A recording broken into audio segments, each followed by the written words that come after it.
अल्पश्रुतं श्रुतिवतां परिहासधाम तद्भक्तिरेविमुकुरी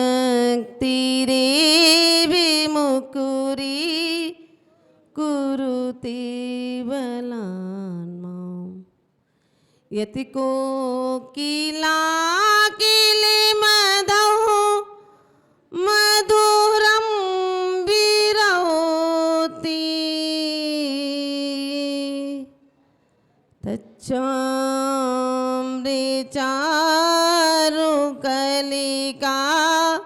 निकरैके हेतु तच्चामृचारुकलिका निकरैके हेतु तच्चामृचारुकलिका निकरैके हेतु। जय बोलिए देवाधिश्री 1008 श्री नेमिनाथ भगवान की। जय बोलिए संत श्रोमणी आचार्य गुरुवर विराग सागर जी महाराज की। जय बोलिए नवीन पट्टाचार्य आचार्य भगवान श्री 108 श्री विशुद्ध सागर जी महाराज की। मंचासीन मुनिराज श्री प्रभु सागर जी महाराज की। मुनि राज श्री शेष सागर जी महाराज की। महामुनिराज मुनि श्री पंडित सागर जी महाराज की। जय बोलिए मम दीक्षा गुरु परम पूजनीय गणेश रमणी आर्य का 105 विभा श्री माता जी की।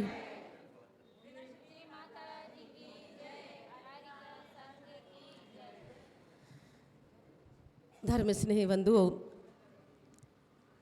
मंच पर बड़े बड़े महामुनि राज विराजमान हैं और इस साइड आरिका माता जी विराजमान है, जहाँ पर बड़ों का वात्सल्य और बड़ों का आशीर्वाद मिलता है। वहाँ पर सारे काम सहज सुलभता से हो जाते हैं। जीवन में 3 चीज़ों का बड़ा महत्व हुआ करता है सबके जीवन में। अपन अगर लौकिक चीज़ों में भी देखें तो सारी जिंदगी अपनी 3 चीज़ों पर अटक जाती है। ऐसा है क्या कि नहीं है? अगर अपन देखी जाए, किसी से पूछो कि 24 कितनी होती हैं? कितनी होती हैं? कौन कौन सी होती हैं? भूत, भविष्य और वर्तमान। और घड़ी में अगर अपन देखें तो सुई कितनी होती हैं? कौन कौन सी? मिनट की, सेकंड की और घंटे की होती है। और अगर शास्त्रों की बातों में जाएं तो आत्माएं कितनी प्रकार की होती हैं? 3 प्रकार की होती हैं, आत्मा, बहिरात्मा और परमात्मा। और अगर अंदर की गहराई में जाएं तो अगर मंदिर में किसी भी प्रकार की बोलियां लगती हैं तो वह कितने बार खत्म कर देती हैं?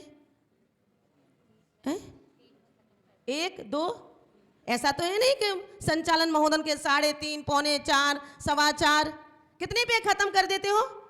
1, 2, 3, 2:45, 2:30, 2:15, 1 आधा तो हो सकता है, लेकिन 3 के ऊपर कोई भी बोली नहीं जाती। और 3 के बाद अगर 3 बोल दिया, 1, 2, 3, तो यानी काम। और किसी का डिवोर्स होना हो तो तलाक कितने बार में खत्म है? कि 4 बार में? 3 बार में। और अगर किसी चीज का डिसीजन अगर जज करता है तो वो भी 3 बातों पे करता है, ऑर्डर, ऑर्डर और ऑर्डर। देखो किस्मत की बात, देखो 3 के आगे अपनी जीभ भी नहीं पलटती है। बार बार 4 बार का ऑर्डर, ऑर्डर, ऑर्डर, लेकिन 1 बार सांस जरूर लोगे। ऐसे ही अपना जीवन भी 3 चीजों पर अटक गया है, बचपन, जवानी और बुढ़ापा। अब इसके बाद और कुछ है? 60 साल के बाद हो जाते हैं तो आदमी कहता है अच्छी है, बस ठीक है, 60 साल के हो गए, जिंदगी देख ली अपन ने। 70 के हो गए तो उसको अपनी भाषा में कहते हैं बुंदेलखंड में कड़ोर रहे हैं। क्या हो रहे हैं? ठीक है, आ रहे हैं, टिक टिक के टिक। अगर सही जिंदगी मायने में जीने की है तो बस वो 60 साल तक की है। और जरूरी नहीं कोई व्यक्ति बचपन पूरा देख ले, जरूरी नहीं कोई व्यक्ति जवानी पूरा देख ले, और जरूरी नहीं आदमी तीनोंपन देख ले। ऐसा कभी हुआ है? वे बड़े सौभाग्यशाली लोग हुआ करते हैं जो बचपन और जवानी और बुढ़ापा तीनों देख लेते हैं और वो तीनों उनकी सुख शांति पूर्वक निकल जाती है। बात समझ में आ रही? आप लोग अपनी जिंदगी को अच्छा समझ रहे कि खराब है? अच्छा समझ रहे? और जितने लोग कुर्सी पे बैठे हैं वे भी अच्छा समझ रहे हैं कि क्यों? कि हमें देव के और शास्त्र के और गुरु के निरंतर दर्शन मिल रहे हैं और हमारी आयु जो क्षण क्षण नष्ट हो रही है वो आयु हमारे अच्छे शुभ कार्यों में व्यतीत हो रही है। ऐसा सही है? सही है। ऐसा पुण्य का योग आया है, बिना बुलाए तीर्थ स्वयं जैन नगर कॉलोनी में चले आ रहे हैं।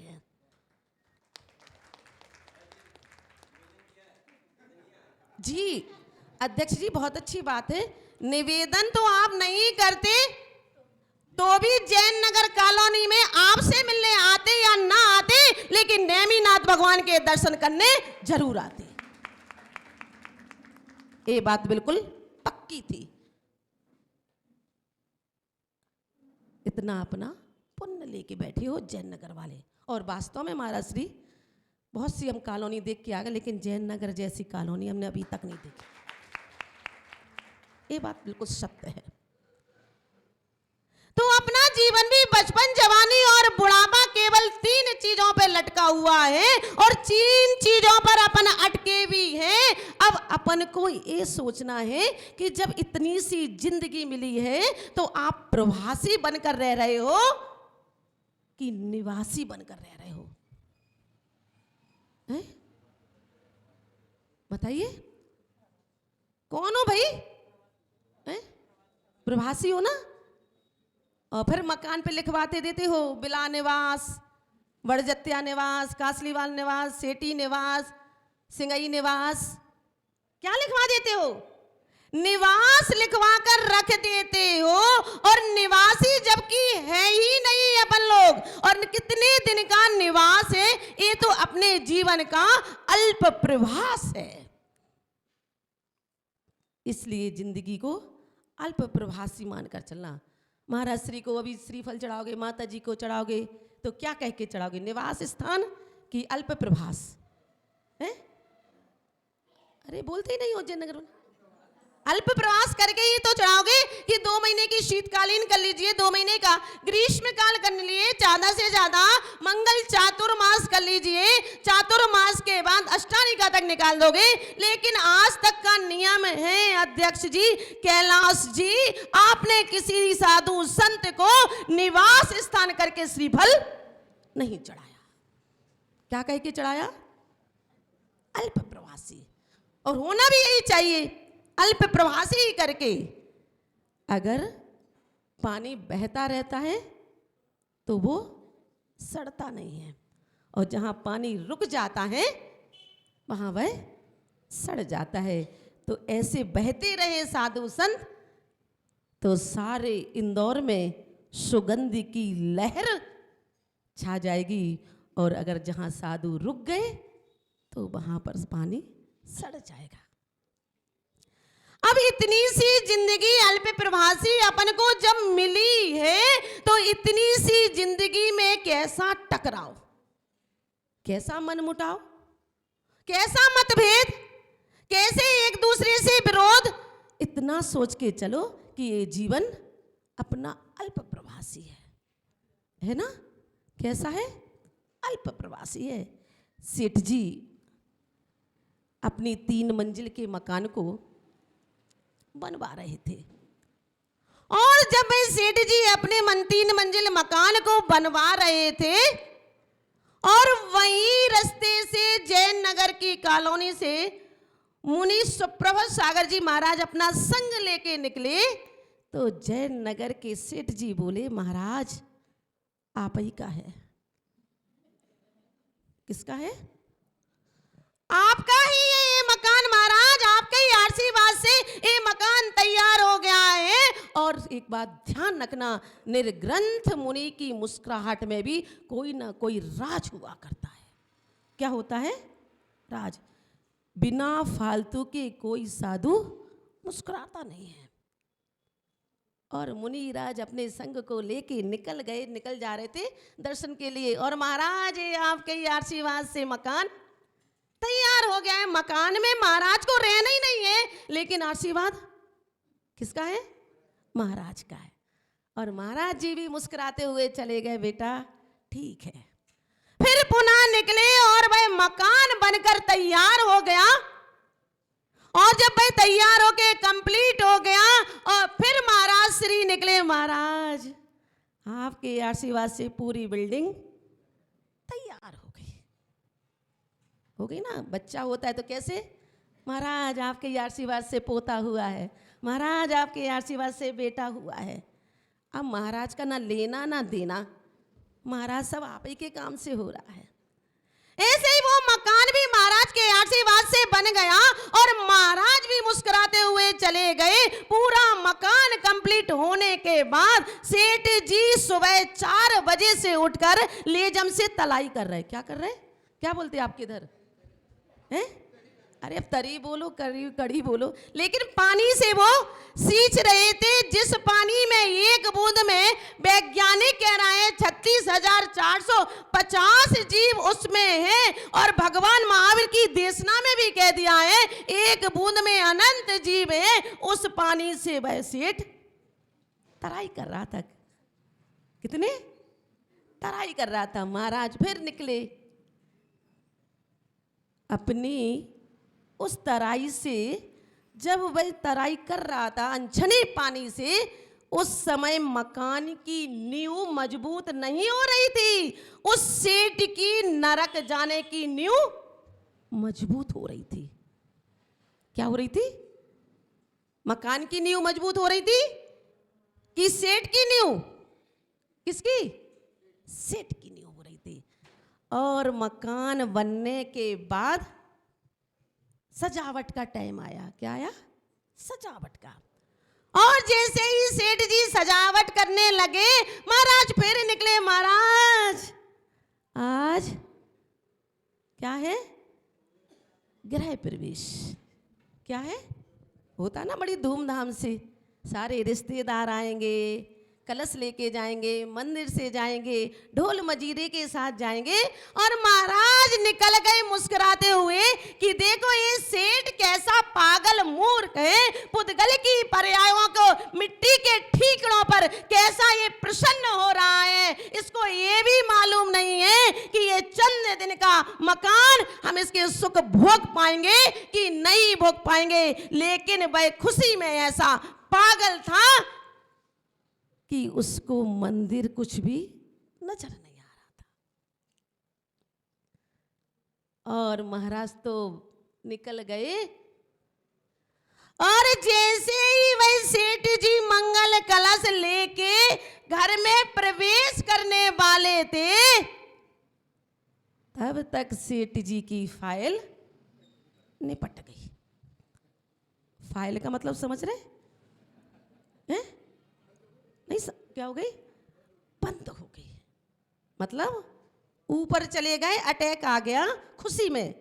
या तो अटैक आएगा तो गम में आएगा या ज्यादा खुशी में। तो सेठ जी को फाइनली हो गया था, मेरा मकान बन गया है, सब कुछ हो गया है, गृह प्रवेश कर रहे हैं और बस गृह के अंदर जाना बाकी है। और सेठ जी का एक पैर अंदर एक पैर बाहर है। और सेठ जी निपट गए। मोह की माया थी। बेटा घर में 10 बजे सो रहा था और सेठ जी 4 बजे से तलाई लगाने में लगे हुए थे। सच सच बताना, आप अपने बेटे के मालिक हो कि नौकर हैं? अरे बोलते ही नहीं हो। कौन हो? देखो कैसी प्रसन्नता से करें। आप अपने बेटे के मालिक हो कि नौकर, अपने अपने हृदय में टटोल के रखना।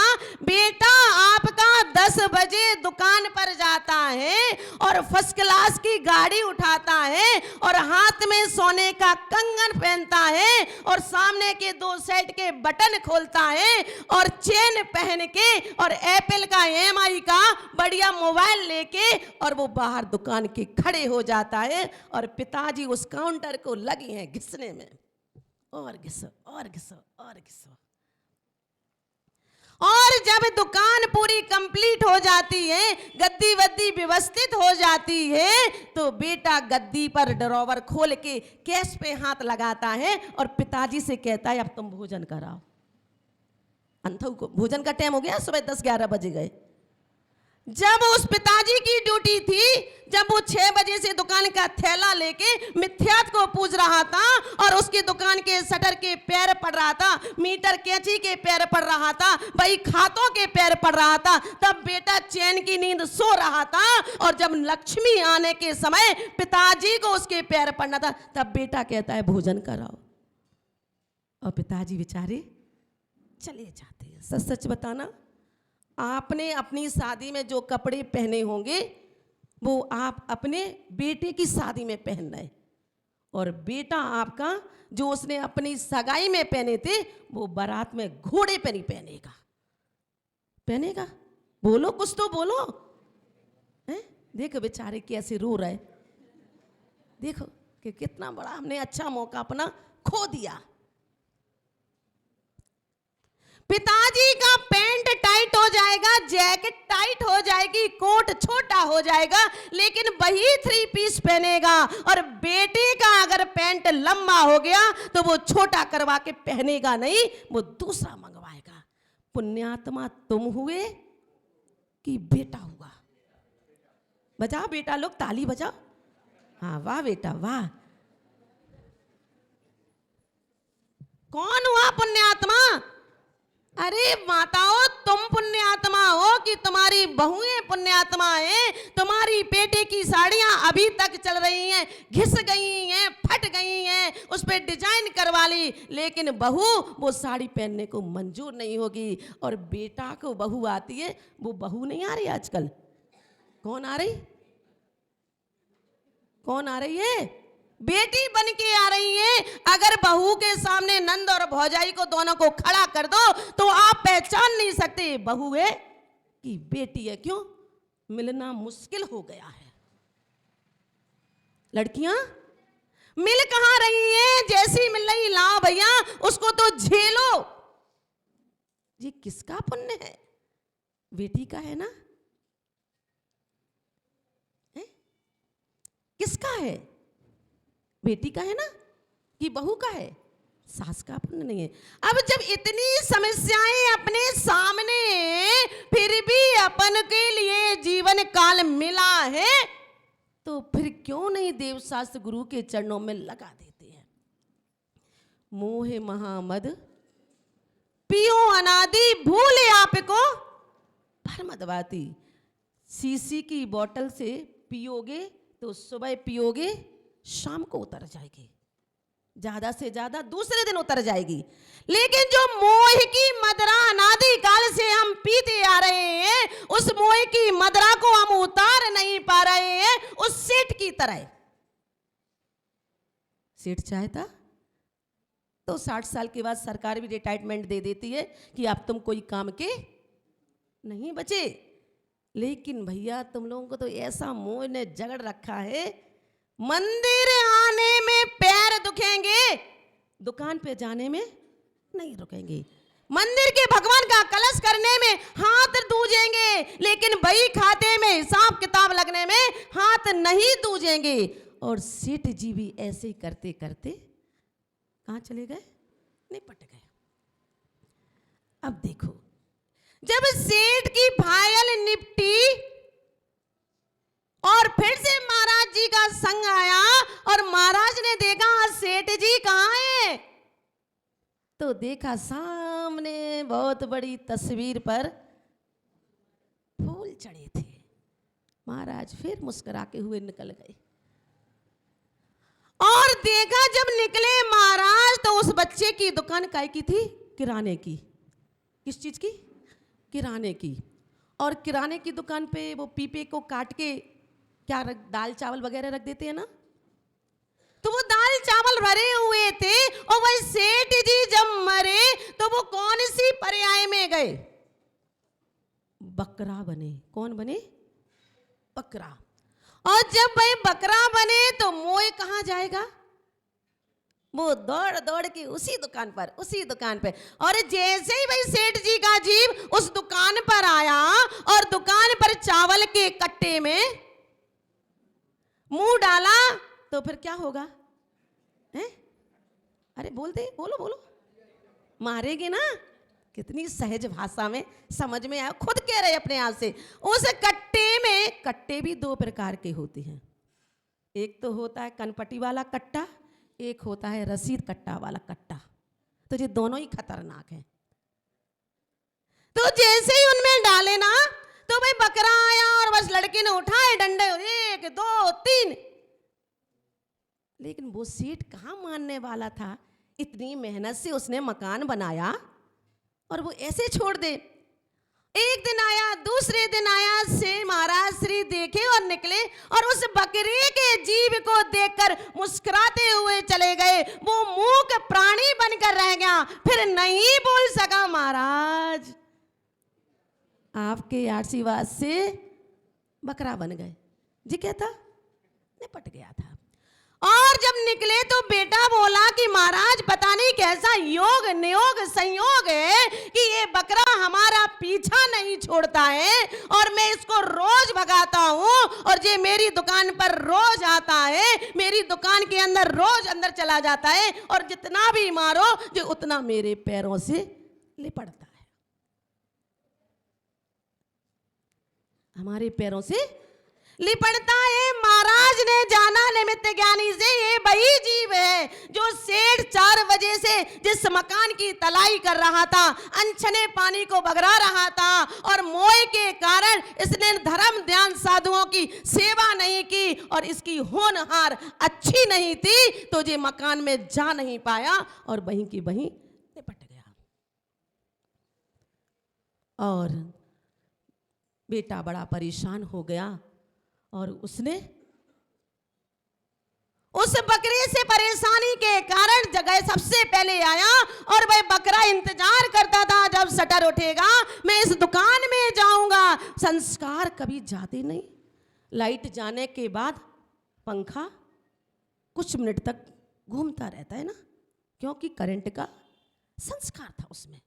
और जब करंट का संस्कार था तो वो घूम रहा था और जैसे ही वो संस्कार खत्म हुआ वैसे ही वो पंखा बंद हो जाता है। वैसे ही उस सेठ के अंदर मोह के संस्कार पड़े हुए थे, वो शटर उठने के पहले वहां पर खड़ा रहता था। और बेटे को गुस्सा आई, उसने कहा चल, और मैं उस बकरे को लेकर कहां ले गया? देखो सब बातें रटी हैं। कहां छोड़ के आए बेटा पिताजी को? कसाई खाने। और कसाई खाने तक गए, जब तक दुकान से वापस लौट कर नहीं आए तब तक साफ। और फिर मुनिराज का निकलना हुआ और महाराज ने सहज पूछ लिया कि जो बकरा था वो कहां गया? बेटे ने कहा महाराज श्री उस बकरे से मैं बहुत परेशान था और मैं अभी अभी उसके लिए वहां कसाई के यहाँ छोड़ के आया। महाराज ने अपना माथा ठोक लिया। जिस पिता ने तुम्हें जन्म दिया, पाला पोसा, इतनी बड़ी बिल्डिंग दी, उस पिता के लिए तुम, उस पिता के जीव के लिए तुम कसाई खाना छोड़ के आ गए। और जब तक बेटा दौड़ता गया तब तक पिताजी के प्राण पखेरु हो गए। चिड़िया चुग गई खेत। क्या चुग गई? चिड़िया चुग गई खेत। अब जेठ का बेटा हाथ मलते रह गया और महाराज का चिंतन घूमा कि देखो कैसी योग की नियोग की परिणति है। इस जीव ने परिवार के लिए कितना सब कुछ किया, लेकिन इसके साथ क्या गया। इसलिए समझना, समय आपका बहुत हो गया। महाराज श्री को भी सुनना है और अपने जीवन में इतना ध्यान रखना। रो मत भाई, अम्मा बिल्कुल मत पहुँचो चश्मा। सबकी परिणति एक सी है, चश्मा पहुँचने से कुछ नहीं होगा। उसमें रचे पचे हो, यहाँ सुने, शाम के फिर पिताजी झोला लेके, पानी की बोतल लेके फिर चले जाएंगे। क्यों? संस्कार पड़े हुए हैं। तो समय अपना हो गया, अपने जीवन में अपने बचपन, जवानी और बुढ़ापा को सही अल्प प्रभासी मानकर चलना है। तो जीवन में 3 शरण को पाकर रखना, देव को, शास्त्र को और गुरु को, तो आपका जीवन सफल हो जाएगा। हमारे बड़े पुण्य का योग, मुनि श्री सुप्रभु सागर जी महाराज का दर्शन हम लोगों को सम्मेश शिखर जी में हुआ, और महाराज श्री का वात्सल्य और प्रेम अटूट हम लोगों के ऊपर है। मुनि श्री श्वेत सागर जी महाराज के हम लोगों को सम्मेश शिखर जी में दर्शन हुए, इसके बाद बीच बिहार में हुए, और प्रणोत सागर जी महाराज जी के दर्शन महाराज श्री के साथ होते रहे।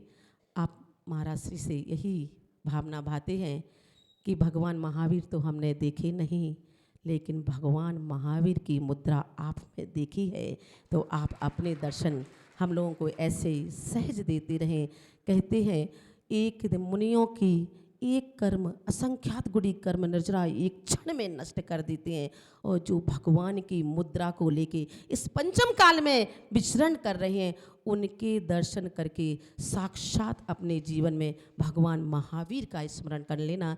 जय बोलिए परम पूजनीय गणेश श्रमणी आर्य का 105 विवाह श्री माता जी की।